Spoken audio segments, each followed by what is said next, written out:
तो जिस कार्य को करने के लिए जितना अपेक्षित काल है वो तो देना ही पड़ता है। तो अलग अलग कर्मों को, विपाक को प्राप्त होने के लिए अलग अलग टाइम अपेक्षित होता है। लेकिन ये 100% सत्य है कि जो हमने किया है उसका फल अवश्य ही मिलने वाला है। इसलिए अब सावधान। महर्षि पतंजलि जी ने कहा, हेयम दुखम अनागतम। जो अभी आया नहीं है दुख, उसके लिए उपाय कर लो, उसको हेय बना लो। जो मिल चुका इस क्षण में, सो तो मिल चुका, उसको आप टाल नहीं सकते हो। और इस क्षण से पहले जो मिल चुका उसको भोग चुके हो, आगे आने वाले के लिए उपाय कर सकते हो।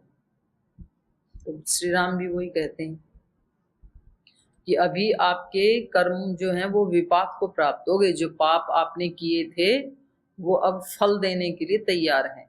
अवश्यम लभते जंतु फलम पापस्य कर्मण घोरम पर्यागते काले द्रुमः पुष्पम निवार्तवम न चिरात् प्राप्यते लोके पापानां कर्मणां फलम स विषाणाम इव अन्नानां भुक्तानां क्षणदाचर।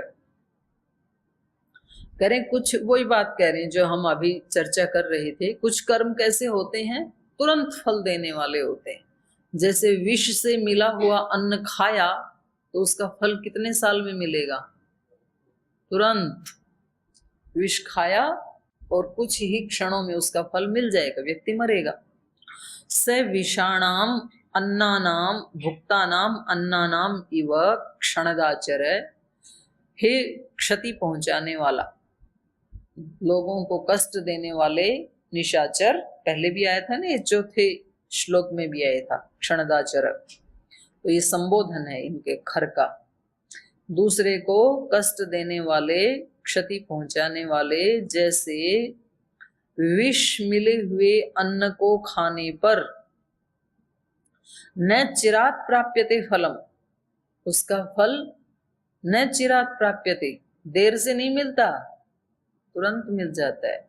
ऐसे ही लोके पापानाम कर्मणाम, ऐसे ही लोक में जो घोर पाप किए जाते हैं उनका फल तुरंत मिल जाता है। घोर पाप का फल भी तुरंत मिल जाता है, घोर पुण्य का फल भी तुरंत मिल जाता है, दोनों का। सूत्र बोलो, तीव्र संवेगानाम। जो तीव्र संवेग वाले कर्म होते हैं उनका फल निकटतम होता है, आसन्न। इसलिए जैसे महात्मा बुद्ध, भगवान महावीर, गुरु नानक देव, उन्होंने इस जन्म में घोर तप किया तो महात्मा बुद्ध को 6 साल में फल मिल गया, और बाकी को 60 साल में भी मिलता नहीं है। थोड़ा थोड़ा पुण्य करते हैं, वो उसी के ऊपर जुट गई पूरी की पूरी शक्ति, समय, एनर्जी, सब प्रकार की इंद्रियों का बल बस एक ही उस पर फोकस कर दिया। अब हमारा बल तो 10 जगह बिखरा हुआ है। थोड़ी सी हमें आध्यात्मिकता भी चाहिए, थोड़ी सी लोक प्रतिष्ठा भी चाहिए, थोड़े से मित्रों का संग भी चाहिए, थोड़ा सा माता पिता का आशीर्वाद भी चाहिए, थोड़ा सा लोग वाले खुश हो जाएं वो उनकी खुशी भी चाहिए, थोड़ी सी हम पुस्तकें आदि पढ़ के डिग्री आदि ले लें वो भी चाहिए। तो बिखरा हुआ है ना हमारा, तो इसलिए फल मिलने में इन सब का फल मिलेगा, लेकिन थोड़ा थोड़ा मिलेगा। तो आध्यात्मिकता का फल के लिए तो कर्म ही कितना किया, कभी 10 मिनट दी, कभी 5 मिनट दी। तो अब इन 10-10 मिनट को जोड़ते जाओ, जोड़ते जाओ, जोड़ते जाओ, तो कितने साल चाहिए? साल क्या, कई जन्म चाहिए फिर तो। और हो सकता है कि ये दूसरे वाले कर्म हावी हो जाएं तो उसको काट भी दें, हम करना ही छोड़ दें। ये बस ठीक है, मैं खुश हूं, अच्छे से मेरे को पद मिल गया है, प्रतिष्ठा मिल रही है, खाने पीने के लिए सात्विक आहार मिल रहा है, सात्विक लोगों का सानिध्य मिल रहा है, सब ठीक चल रहा है जीवन में। तो फिर वो भगवान को प्राप्त करने के लिए प्रयास भी नहीं करता है, छोड़ ही देता है, छूट जाता है। छूट जाता है तो फल भी नहीं आएगा। तो घोर पाप कोई व्यक्ति करता है, छोटे छोटे पाप हम रोज करते ही है ना। कभी किसी को हमने कोई कठोर बात बोल दी, कभी किसी को वाणी से या हाथ आदि से उसकी पिटाई कर दी, प्रताड़ित कर दिया, तो पाप तो हो ही गया ना, लेकिन उसका फल तो इतना जल्दी तो मिलता नहीं है।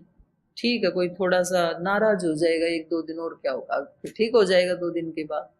हो सकता है वो शिकायत लगा दे कहीं बड़े के पास, तो बड़े वाला थोड़ा सा डांट लेगा, बस इतनी तो बात है। ऐसा सोच के ये छोटे छोटे पाप हैं, हम आते हैं यहाँ पर तो कितनी चींटी आदि पैरों के नीचे आ ही जाती हैं, तो पाप तो हो ही गया, लेकिन फल तो कुछ भी नहीं मिला। वैसे ही हमारा तो चल ही रहा है जीवन। तो ऐसे छोटे छोटे पाप तो हम करते ही हैं, पर हमें लगता है कि कोई फल नहीं मिल रहा है, तो इसलिए हम जागरूक भी नहीं होते हैं। लेकिन हमारी गाड़ी से यदि कोई व्यक्ति मर गया, या हमारी लकड़ी आदि मारने से, डंडा आदि मारने से किसी व्यक्ति का सिर टूट गया, उसकी हत्या हो गई, तो उसका फल कितने साल में मिलेगा? पुलिस ले जाएगी तुरंत पकड़ के, आजीवन कारावास हो जाएगा। या जो दुराचार व्यभिचार के केस पकड़े जाते हैं कभी, तुरंत पकड़ के ले जाती है, क्योंकि वो घोर पाप है। छोटे पाप का फल मिलने में बहुत वर्ष लगेंगे, बहुत जन्म भी लग सकते हैं। और कभी कभी तो ये छोटे छोटे जो पाप के कर्म हमने किए, ये किसी पहले पुराने जमाने में कभी हमने पिछले जन्मों में कोई पाप किए थे, उसके साथ ही जाके जुड़ जाएंगे। ये अपने आप में फल देने में सक्षम भी नहीं होते, उन्हीं के साथ जाके जुड़ जाते हैं, तो फिर वो और थोड़ा बड़ा होता चला जाएगा। पर अभी अभी इतना कोई घोर पाप कर दिया तो तुरंत दंड मिलेगा, आजीवन कारावास। तो कुछ लोगों को तो मिल जाता है ऐसे। ऐसे ही घोर पुण्य का भी और ऐसे ही घोर पाप का भी। जितने भी साधु महात्मा हैं, उन्होंने एक ही जन्म में फतेह कर ली।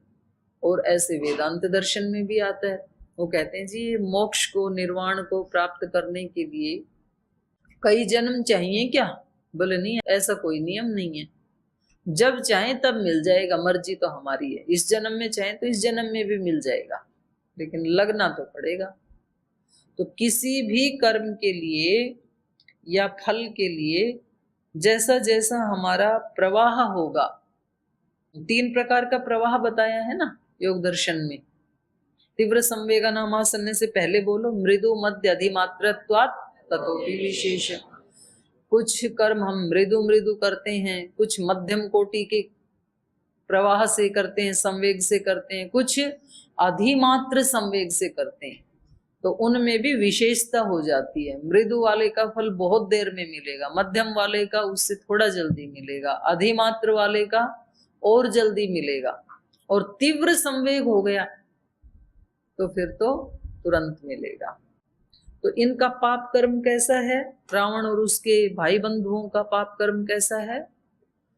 तीव्र संवेग वाला है, फल भी जल्दी मिल जाएगा। अभी न चिराद प्राप्यते लोके पापानाम कर्मणाम फलम, वो किधर से मिलेगा, कौन उसमें निमित्त बनेगा, वो ईश्वर जानता है, हम नहीं जानते।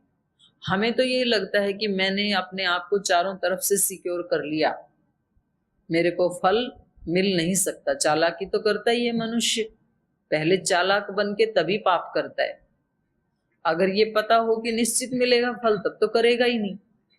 सोचता तो यही है कि मैंने बहुत स्मार्टनेस से पाप किया है, किसी को पता भी नहीं लगने दिया मैंने, तो लगता है कि ये मिलेगा कैसे फल, लेकिन मिल जाता है। भगवान की व्यवस्था है, वो पता नहीं किसको निमित्त बनाएगा, कैसे पकड़ा जाएगा, क्या होगा, तो वो मिलेगा।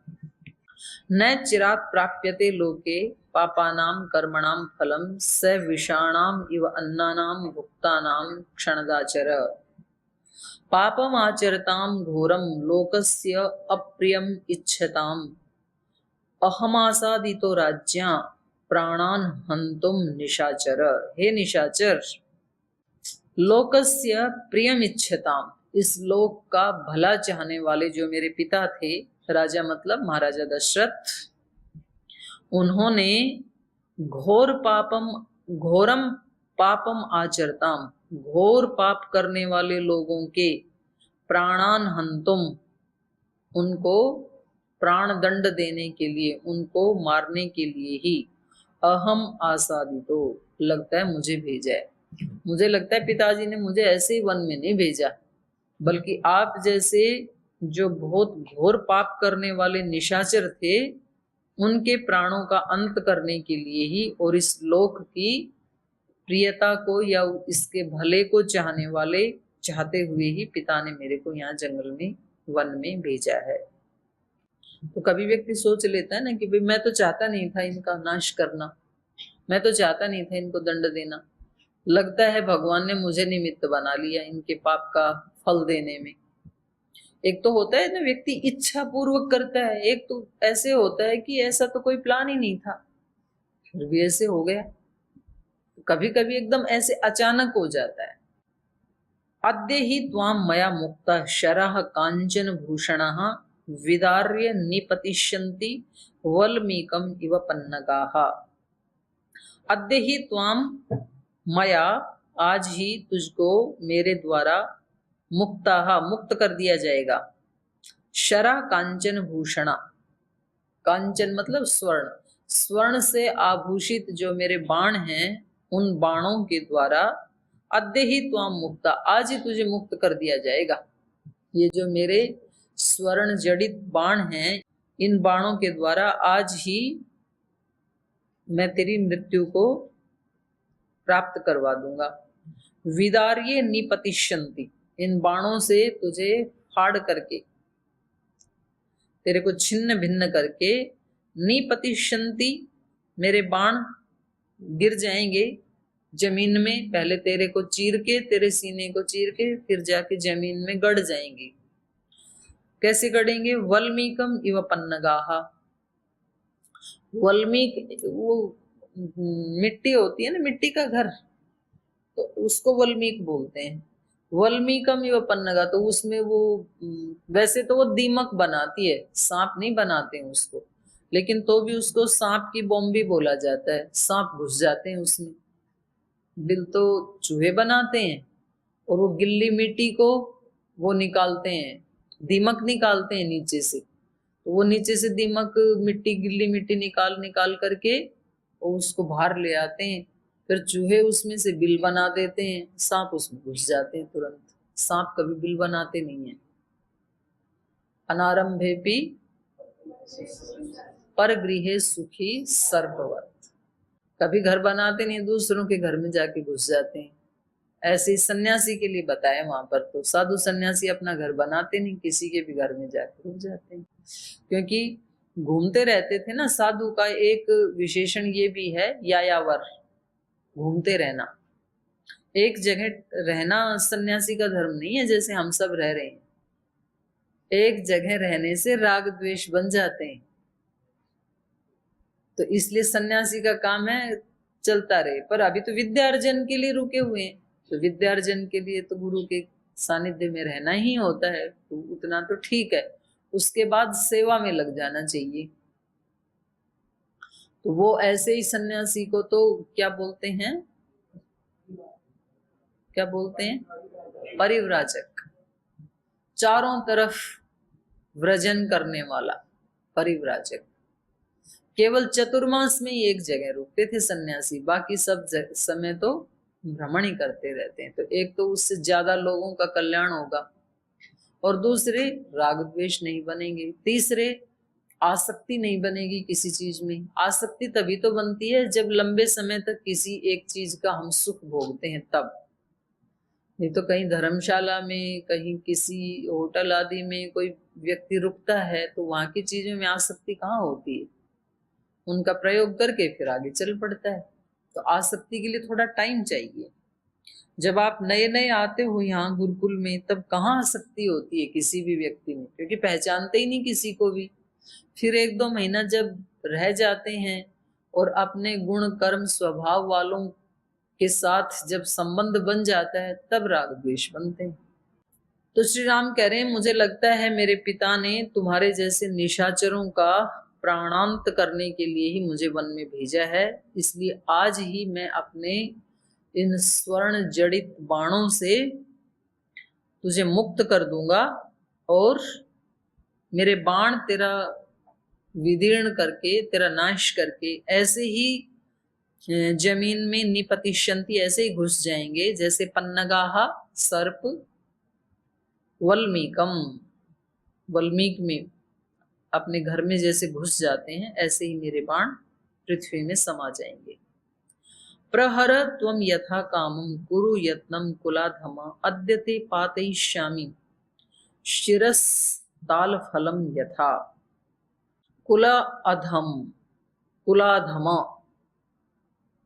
अपने कुल में अधम, नीच। अरे कुलाधम, इसके दो अर्थ होते हैं।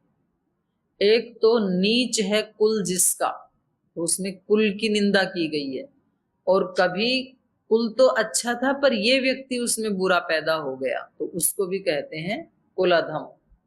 तो यहाँ पर तो दोनों ही हैं, कुल खानदान भी, और कुल खानदान भी अधम कैसे होते हैं?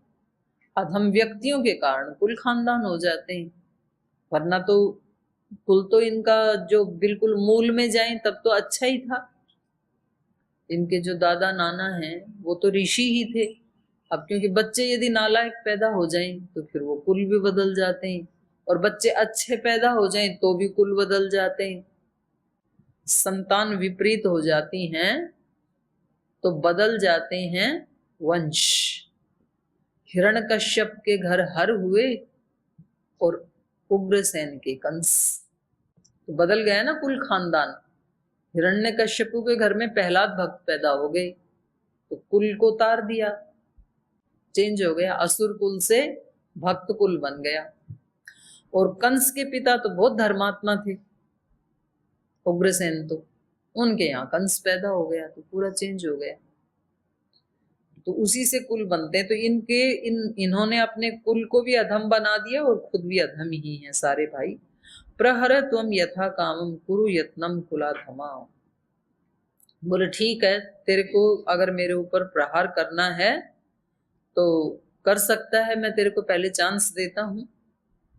यथा कामम, जैसी तेरी इच्छा हो, गदा से हाथापाई करके, और तो कुछ बचा नहीं इसके पास, तो पहला मैं तेरे को चांस देता हूं, तू जो करना चाहता है एक बार करके देख ले। कुरु यत्नम कुलाधमा, क्योंकि अद्यते पातयिष्यामि, लास्ट में तो मुझे तेरे को आज मार गिराना ही है। कैसे? शिरस्ताल फलम यथा, तेरा सिर ऐसे ही कट के गिरने वाला है जैसे ताल का फल, ताड़ वृक्ष तो बड़ा होता है ना, तो उसका फल गिरता है तो फट ही जाता है, क्योंकि इतनी ऊंचाई से गिरता है और बहुत उसकी आवाज भी होती है। तो इसका असुर का जब सिर गिरेगा तो कैसा होगा? जैसे कोई ताल का फल गिरा हो।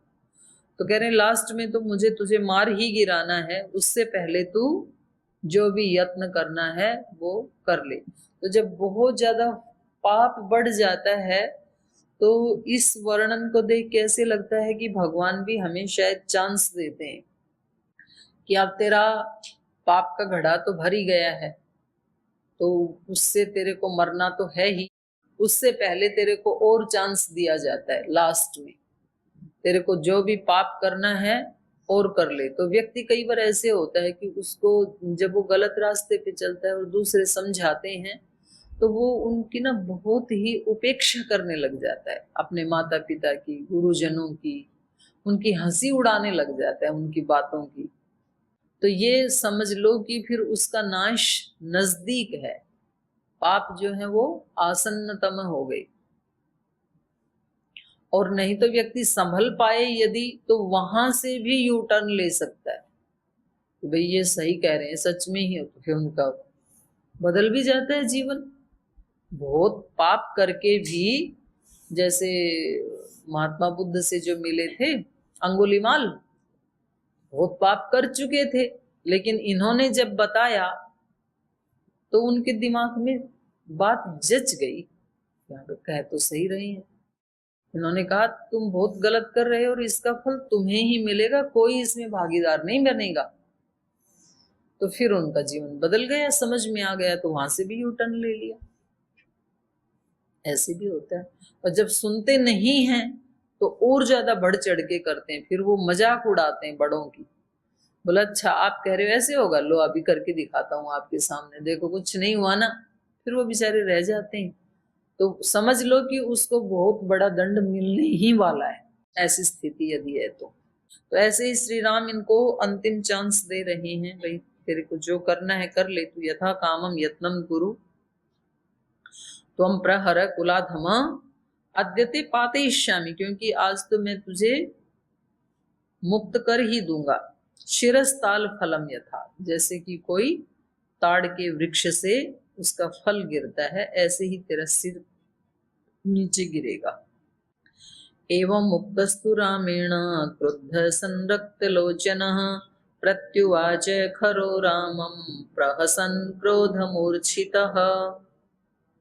रामेण एवं मुक्तस्तु, जब राम ने ऐसे कहा तो संरक्त लोचन क्रुद्ध, तो वही बात है, असुर को कितना भी समझाओ उसको और ज्यादा गुस्सा आएगा। ऐसा कहने पर ये क्या हो गए, क्रुद्ध। क्रुद्ध हैं, संरक्त लोचन और आंखें लाल हैं। प्रत्युवाच खर रामम, तो ऐसे और ज्यादा क्रोधित होकर के, और ज्यादा आंखें लाल करके श्री राम को उत्तर दे रहे हैं। प्रहसन क्रोध मूर्छित, क्रोध से मानो मूर्छित ही हो गए।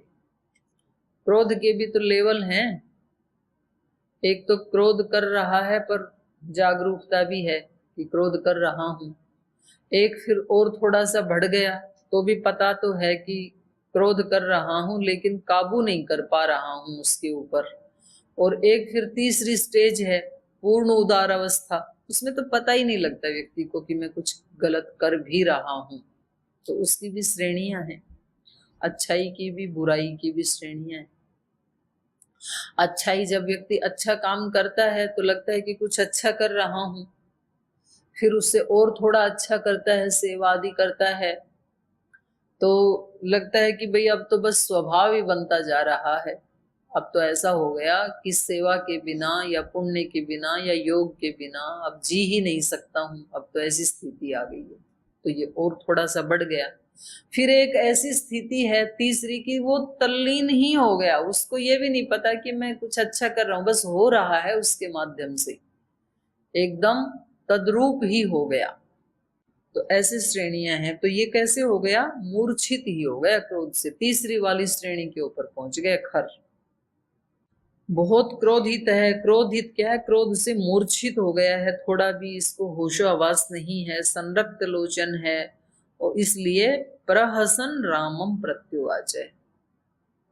एक जो चिढ़ाने वाली हंसी होती है, हंसना तो अच्छी बात है, मुस्कुराना तो अच्छी बात है, लेकिन एक मुस्कुराना किसके लिए होता है, दूसरे को चिढ़ाने के लिए, वो भी मुस्कुराना ही है, तो उसको अच्छा नहीं माना जाता है। तो ये भी हंसता हुआ, प्रहसन मुस्कुराता हुआ, माने एक तरह से श्री राम का अपमान कर रहा है।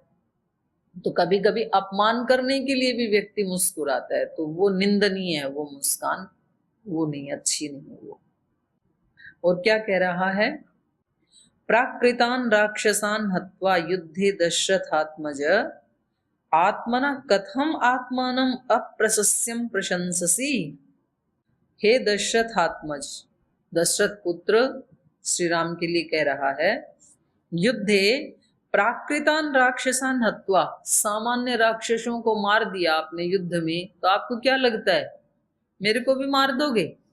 प्राकृतान मतलब सामान्य राक्षस, जो प्रकृति पुरुष जिसको कहेंगे, तो सामान्य आपने 14,000 राक्षसों को मार दिया, यद्यपि सामान्य थे नहीं, वहां से छांट करके लाए थे ये 14,000 को, तो भी कह रहे हैं आपको क्या लगता है कि युद्ध में आपने सामान्य राक्षसों को मार दिया, तो आप अपने आप को बहुत प्रशंसनीय समझने लग गए क्या। कथम आत्मना आत्मानम, कैसे आप अपने आप को ही, अप्रशस्यम प्रशंससी, जो प्रशंसा के योग्य नहीं हो आप, ऐसे अपने आप को प्रशंसा के योग्य समझ रहे हो। कोई दूसरा आपकी प्रशंसा कर नहीं रहा है, मेरी दृष्टि में आप प्रशंसनीय व्यक्ति हो नहीं, तो क्यों अपने आप ही अपने आप की प्रशंसा कर रहे हो सामान्य राक्षसों को मार करके। आपको कोई अंदाजा भी है कि मैं कितना बलवान हूं और कैसे मैं आपको मार गिराऊंगा, ऐसे बोल रहा है। तो ये कौन सी स्थिति है, क्रोध मूर्छित, माने पागलपन की पराकाष्ठा। 14,000 सैनिक मर चुके हैं, दो तीन सेनापति मर चुके हैं, और उसके बाद भी श्री राम को इतने हल्के में लेना, खुद इनके रथ को, घोड़ों को, ध्वजा को, सारथी को काट चुके हैं, और उसके बाद भी मुस्कुराकर उस व्यक्ति को हल्के में लेना, ये क्या है? पागलपन की पराकाष्ठा। क्योंकि इतना प्रत्यक्ष देखने के बाद तो उनकी शरण में आ जाना चाहिए था, तो कल्याण हो जाता, कुल बच जाता इनका। लेकिन व्यक्ति का बस ये है कि जब वो गलत ट्रैक पे चलता है तो बहुत सारा नुकसान करके भी उसको नुकसान समझ में भी नहीं आता, फिर उतनी भी बुद्धि नहीं बचती है कि थोड़ा उसको कम से कम ये तो समझ में आए कि तेरा नुकसान हो रहा है। तो इसको कहा है क्रोध मूर्छिता। इतने हल्के में ले रहे हैं अभी भी उनको। विक्रांता बलवंतो वा ये भवन्ति नरर्षभः कथयन्ति न ते किंचन चेतसास्मिन् गर्विता।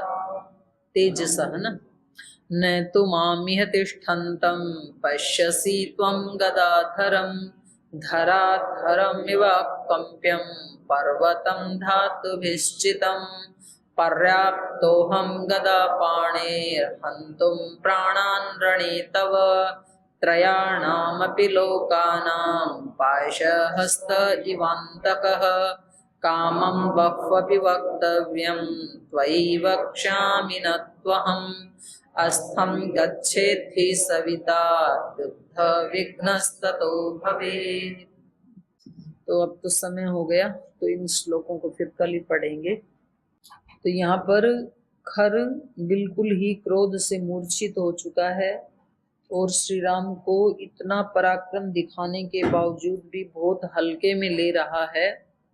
तो कभी कभी व्यक्ति की ऐसी स्थिति होती है कि भगवान चांस देते हैं लास्ट तक, अभी भी सुधर जा तू, लेकिन तो भी व्यक्ति को बताने वाले, कल्याण करने वाले, समझाने वाले बिल्कुल समझ में आते नहीं है।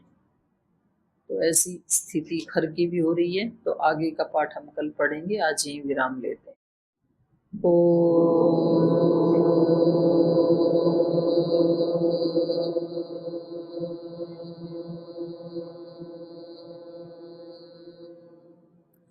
शांति शांति शांति। श्री गुरुभ्यो नमः। ऐसे हैं मेरे राम, ऐसे हैं मेरे राम, ऐसे हैं मेरे राम, ऐसे हैं मेरे राम।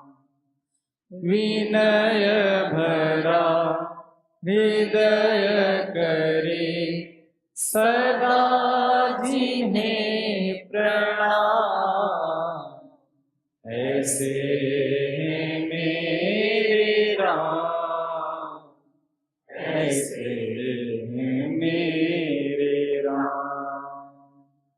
राम सा पुत्र न राम सा भ्राता, राम सा पति नहीं राम सा त्राता, राम सा पुत्र न राम सा भ्राता, राम सा पति नहीं राम सा त्राता, राम सा मित्र न राम सा दाता, सबसे निभाए सबका नाता, राम सा मित्र न राम सा दाता, सबसे निभाए सबका नाता।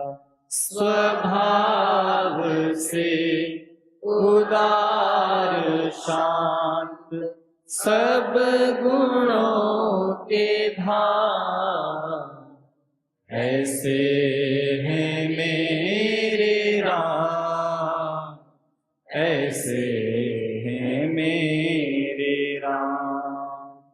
विनय भरा हृदय करे